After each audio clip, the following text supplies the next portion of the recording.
when they were the Lesser Newfoundland, they were breeding some pointers into the Lesser Newfoundland, trying to make a more versatile dog out of the Lesser Newfoundland.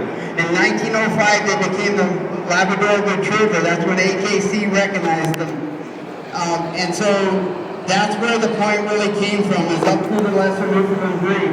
In 1982, they developed the American Pointing Lab Association, and they went out and they studied the backgrounds that went back to possibly England, and we started breeding those different lines together, and now we've got 7, 8 generations of lab with natural point. So nothing's been put into the Labrador Retriever since they became recognized in 1905. So we really like to start our dogs on birds at an early age. At 12 weeks of age, we'll actually get them out in the field, and we'll clip a wing on a chucker, and we'll work that young puppy in on the wing, on that live chucker. And what we're looking for is some sign of point to come up, but more than anything, we're looking to teach that dog, why am I here? Why did God give me a nose, and how do I use it?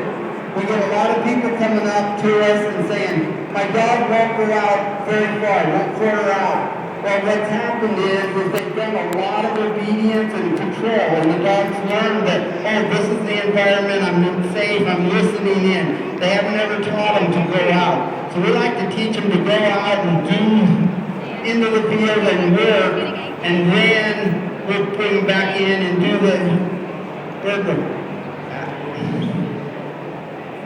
see if I can get him to settle down. Since we don't have a live bird here, he's been in the crate all weekend. Slow down. Easy. Quick. Slow down. Yeah, look at the doggy. Hey, easy.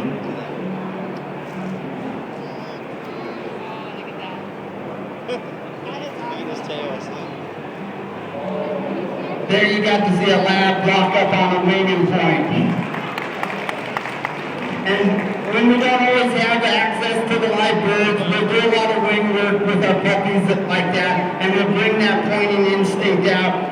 And she threw him a bumper as a retrieve. They're still a retriever, so our great reward for them is giving them a retrieve. That's their excitement, that's what they love to do. And so we do all this with the puppies between 12 and 14 weeks of age.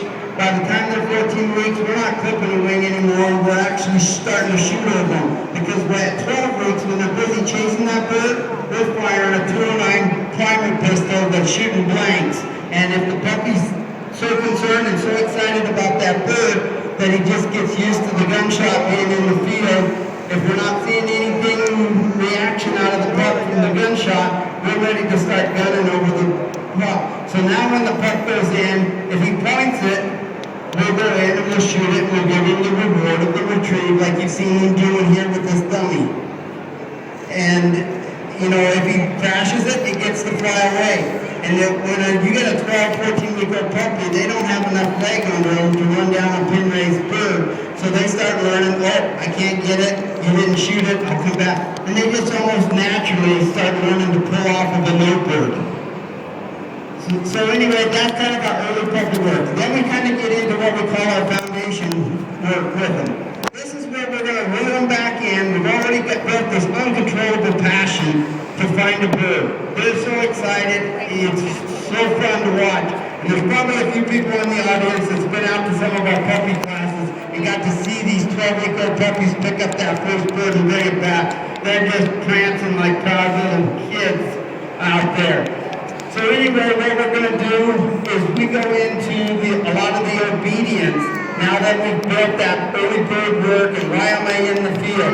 So we start off doing some of the obedience, and now we want to get the heels down and the sits down and the remote sits. And one of the ways you can work on your heel, they've got so much muscle up here. You see a lot of wanting to use a lot of pressure up there. Are just pulling on you. This Easy Trainer allows you to change the motion or where the pressure points are. There's actually a couple little pressure points on both sides in the flank right here that allows very little less pressure on a dog. So as you're heeling the dog, if he was to get out in front of me, like this, I mean, I'm not pulling on the lead. I want to give that pressure point to get him to heel back. Heel. I never want to let the dog learn to get out here in front of me. Here, heel. If he does, the correction again is going to come off of the heel so that he starts learning to work with me. Here, heel. Heel.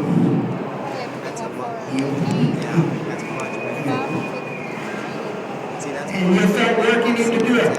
And if you notice, kind of listen to what I was saying, when I'm going away from the dog, this is a here command. Here. I want him to stay with me. If I'm wanting him to go heel, that's more of a back command. Heel.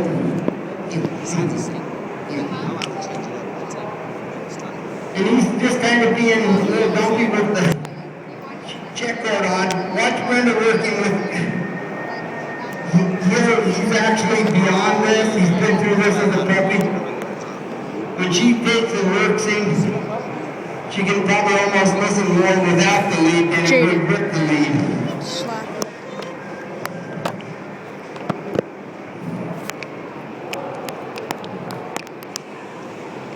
And so now we're going to work, we've got the heel down, and we want to move into a bunch of remote sits, and we want to start getting the dog to where he'll sit and let us get away from him. Because later on in life, we're going to add hand signals into our training, and we want him comfortable sitting out there away from us.